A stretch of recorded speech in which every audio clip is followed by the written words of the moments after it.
prendre la parole pour nos enfants qui ont été arrêtés le 18 mai. Alors, nos fils Antonin et Angèle ont été arrêtés avec 2 de leurs camarades le 18 mai dernier lors d'une manifestation contre les violences policières à Paris, en marge des manifestations que les policiers avaient fait à leur bénéfice sur la place de la République. Ils ont été arrêtés dans l'affaire de la voiture de police brûlée et jetés en prison très rapidement, sans qu'aucun élément de preuve contre eux n'ait été réuni. Angèle est resté 1 mois et demi en prison. Il a ensuite été éloigné de Paris pendant 3 mois, interdit de revenir à son domicile à Paris pendant 7 mois, interdit de voir ou de communiquer avec son frère pendant 6 mois. Il est de retour à la maison depuis le 31 janvier dernier et reprend ses études. Pour autant, aucun des chefs d'inculpation qui pèsent contre lui et qui sont très lourds, qui sont tentatives d'homicide sur personne dépositaire de l'autorité publique, entre autres, association de malfaiteurs. Je ne pourrais pas donner la liste de tous les chefs d'inculpation qui ont été mis en place contre nos fils. Aucun de ces chefs d'inculpation n'a été levé contre lui et il est toujours sous le joug d'un contrôle judiciaire extrêmement sévère. Mais sa vie a repris. Antonin, quant à lui, est en prison maintenant depuis 9 mois, sous le régime de la détention provisoire. Malgré nos demandes de liberté, réitérées 2 fois, elles sont systématiquement refusées par la Cour d'appel du tribunal de Paris. Et ce, à l'encontre de tous les motifs qui doivent justifier normalement la détention provisoire. Antonin et Angèle et leurs camarades se battent depuis longtemps déjà auprès de tous ceux qui souffrent, qui sont victimes d'une ségrégation systématique, d'un éloignement de la richesse, des études, de la culture, du droit au logement, d'un éloignement du travail. Il travaille auprès des réfugiés. Il vide régulièrement mes placards de toutes les couvertures et de tous les vêtements pour pouvoir les apporter aux plus démunis. Il travaille auprès des enfants des banlieues depuis longtemps comme animateur. Antonin est directeur adjoint de centre de loisirs. Il a perdu bien entendu son travail immédiatement, ce qui n'est pas le cas des hommes politiques aujourd'hui quand ils sont mis en accusation dans des affaires de détournement d'argent. Il est donc en prison depuis 9 mois. Il tient le coup grâce au courrier qu'on lui envoie, à notre présence. C'est vrai que obtenir des parloirs, c'est très difficile. Et à ça, je te souhaite beaucoup de courage et il faudra t'accrocher pour y aller et je pourrais t'aider là-dessus. Mais c'est très important parce que c'est le seul lien qu'il a avec l'extérieur. Il a la chance aussi d'être étudiant et d'être passionné de ses études et d'avoir à la fac de Nanterre des professeurs et des étudiants qui se sont beaucoup mobilisés pour lui assurer la poursuite de ses cours. Et il a passé ses examens en prison au mois de janvier. Et il continue à étudier et à lire parce que c'est la seule chose qu'il puisse faire là où il est.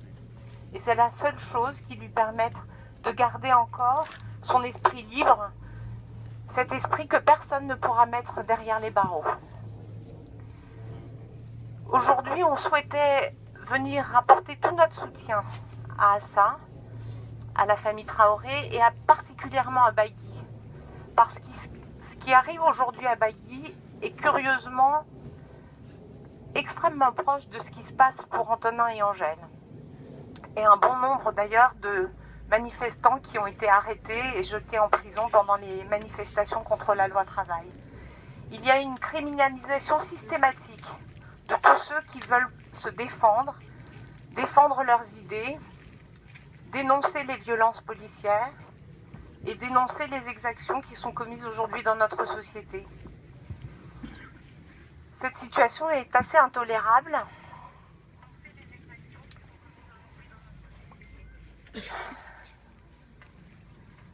Elle est difficile pour nous qui avons élevé. Alors, on nous a souvent opposé que nous étions des blancs de Paris, favorisés, et que finalement nos enfants connaissaient le sort que vous, ici à Beaumont, ou partout en banlieue, ou partout dans les périphéries des grandes villes, les populations les plus défavorisées connaissaient depuis plus de 30 ans. Et on nous a dit, écoutez, bienvenue au club. C'est enfermer le combat d'Antonin et de ses camarades dans un discours qui est inacceptable. Et c'est la raison pour laquelle aujourd'hui, on veut rappeler qu'il est important qu'il y ait de l'unité dans ces combats et que cette dénonciation de ces exactions, de ces déviances policières qui atteignent les corps, qui atteignent les vies, soit faite de manière commune. Que l'on vienne des centres-villes ou que l'on soit à Paris. Parce qu'aujourd'hui, Antonin connaît et partage le même sort que celui qui est réservé à Bailly et que ceux qui peuplent en grande majorité les prisons de notre pays. Il partage ce sort et il poursuit son combat, il poursuit ses observations aussi en prison puisqu'il est sociologue et donc il a l'occasion de se rendre compte que ces discriminations que nous vivons ici en liberté, elles sont démultipliées en prison. Quand vous n'avez pas de famille, quand vous n'avez pas de courrier, quand vous n'avez pas de visite, quand vous n'avez pas de mandat, vous vivez effectivement comme ce qu'ils appellent entre eux les indigents, avec 20 € qui vous sont donnés par la prison, par mois, pour pouvoir subvenir aux besoins supplémentaires des repas que l'on peut vous donner en prison. Angèle n'a pas eu la chance d'être avec un co-détenu favorisé. Ils étaient tous les deux très jeunes, sans aucune logistique. Il a eu faim régulièrement pendant son mois et demi en prison. Il n'avait pas suffisamment à manger. Il n'avait pas les moyens de pouvoir cantiner. Il n'avait pas les moyens de pouvoir cuisiner. Et ils ne dépendent que des choses que nous pouvons leur donner, c'est-à-dire que de l'argent et du linge propre. C'est une situation qui est extrêmement brutale à vivre. Vous n'obtenez un travail qu'après des longs mois d'attente. Vous n'obtenez l'inscription à la bibliothèque 1 heure par semaine qu'après de longs mois d'attente. Et vous n'avez que l'ennui.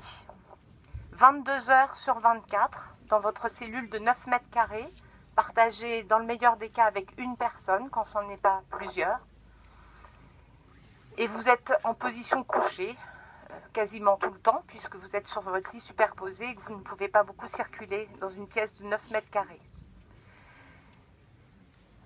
C'est le moyen de remplir le cœur de ces hommes et de ces femmes. Il ne faut pas oublier les femmes détenues dont on ne parle jamais et qui vivent des situations et des conditions de détention encore plus difficiles. C'est le moyen de remplir le cœur de ces hommes et de ces femmes de la plus grande colère contre notre société, qui devrait normalement pouvoir leur apporter les mêmes conditions et les mêmes chances d'accéder à ce que chacun peut espérer avoir dans la vie, un logement, un travail, des loisirs.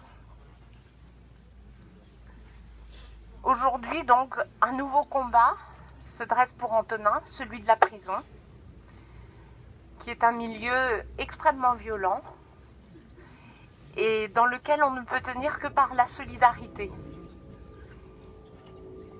Donc nous sommes solidaires aujourd'hui avec Bailly, nous sommes solidaires avec ce qui est infligé à la famille d'Adama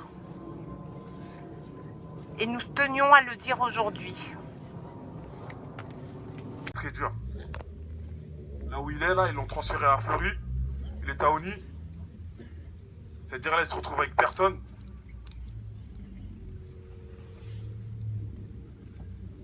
Il se retrouve avec personne. C'est très très dur pour lui. Et que j'espère qu'il va s'en sortir.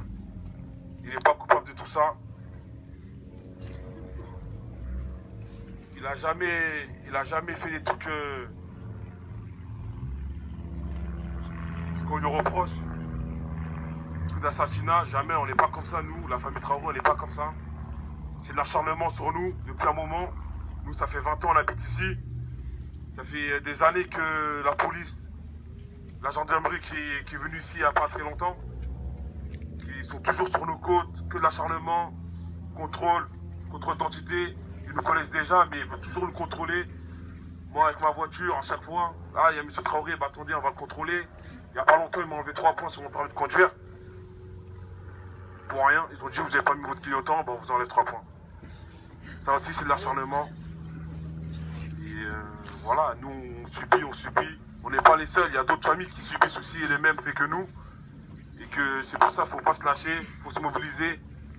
Et que nous, on veut que la justice soit faite pour mon frère Adama et pour Bagui. Et il y en a plein d'autres. Merci. Moi, j'aimerais insister sur le fait que, pour Bagui, il y a un exemple. Il y a un exemple, c'est il y a 10 ans à Villiers-le-Bel, quand ils ont tué 2 gamins, 2 enfants, âgés de 15 et 16 ans, suite à ce qu'ils appellent une course-poursuite. Ils étaient en train de poursuivre 2 gamins de 15 et 16 ans sur une motocross et ils les ont tamponnés. Ces 2 gamins se sont retrouvés morts. Sans reparler de ce qui s'est passé par la suite, qu'est-ce qu'ils ont fait? Qu'est-ce qu'ils ont fait pour casser la lutte de l'intérieur? Qu'est-ce qu'ils ont fait pour noyer l'histoire? Parce que tout ça, si Bagui est en prison aujourd'hui, c'est pour noyer la mort d'Adama. C'est pour noyer la vérité qui est sortie. Il y a quand même un procureur qui a été muté suite au mensonge qu'il a relayé pour défendre les gendarmes. Les frères Camara, ils ont pris 12 et 15 ans de réclusion criminelle pour à peu près les mêmes choses que Bagui. Et vous avez pu entendre le témoignage de la maman d'Antonin. Si on le laisse, c'est ce qui va se passer. Comment ils ont été condamnés, les frères Camara? Si on se rappelle bien, ils ont utilisé des témoignages anonymes, des témoignages rémunérés, des policiers qui auraient reconnu les frères Camara, on ne sait pas comment d'ailleurs, puisque c'est des policiers, c'est des renseignements généraux qui ont témoigné. Comment ils pouvaient reconnaître qui que ce soit dans un tel bordel? On sait tous comment ça se passe, une émeute. Il y a la fumée, il y a ceci, il y a cela. Comment il a pu reconnaître les frères Camara? Et si on laisse faire, c'est ce qui va se passer pour Bagui, c'est ce qui va se passer pour Anto. Si Bagui est en prison, c'est qu'ils essayent de mettre de la pression. C'est de la pression qu'ils mettent. Et non seulement ils la mettent à la famille Traoré, mais ils la mettent aussi à tout le quartier en fait. Parce que ce qui se passe, et ce qu'ils n'ont pas l'habitude de voir, ce qu'ils n'ont plus l'habitude de voir, c'est ça. C'est que ce soit les habitants du quartier qui s'organisent par eux-mêmes. Que ce soit les habitants du quartier, les copains d'Adama, les copains de Bagui, qui parlent de cette histoire, qui laissent personne parler de ce qui est arrivé à leur place. Ça, ils avaient perdu l'habitude de le voir ces 10 dernières années. Et c'est pour ça qu'on a affaire à toute cette violence à Beaumont, à Champagne, à Bruguière. C'est parce qu'il y a aussi cette fraternité, cette solidarité entre les quartiers. Ça avait disparu ces 10 dernières années.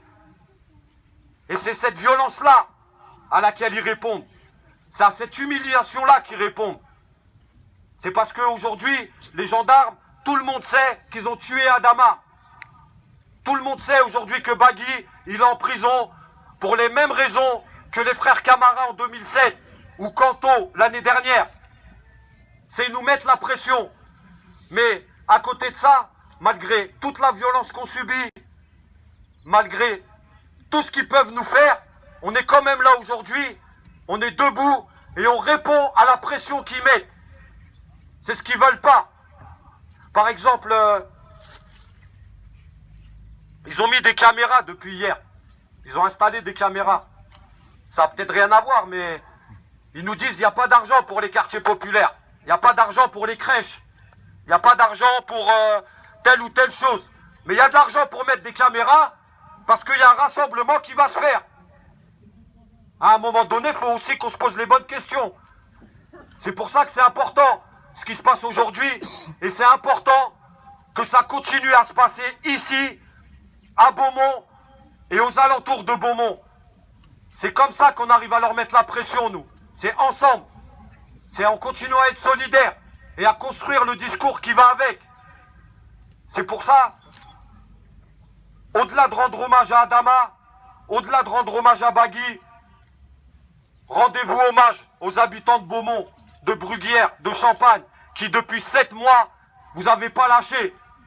Depuis 7 mois, vous êtes là, avec nous, qui venons de l'extérieur. Mais rendez-vous hommage, c'est important. Elle est là la solution. Elle est dans avancer ensemble, faire les choses ensemble. Et on a besoin de personne pour ça. On a besoin de nous-mêmes et on a besoin de vous tous. C'est pour ça, félicitations à vous, parce que le travail que vous avez effectué, on sait aussi qu'il va au-delà de Beaumont. Parce que la solidarité locale, c'est ce qui nous reste aujourd'hui pour se battre contre eux. Et pas se battre sur le court terme, sur le long terme. Sur le long terme. C'est de ça qu'ils ont peur. C'est pour ça, bravo à Beaumont, bravo à Champagne, et bravo à vous tous qui soutenez la famille Traoré depuis le début. Bravo à tous, et on va continuer encore. Malgré toute la violence, on va continuer encore, c'est pas grave. Et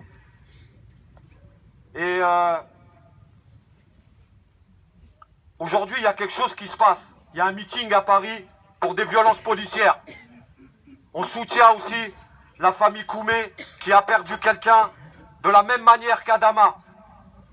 Il a été tué à travers une clé d'étranglement. Et aujourd'hui, on soutient le meeting à Paris qui a lieu car ils subissent les mêmes choses. La famille Koumé aujourd'hui subit la même chose que la famille Traoré.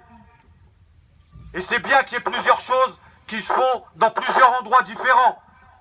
C'est aussi une manière de leur répondre. C'est aussi une manière de dire on est capable de se mobiliser dans plusieurs endroits différents. Voilà, merci encore à vous et le combat continue comme on dit.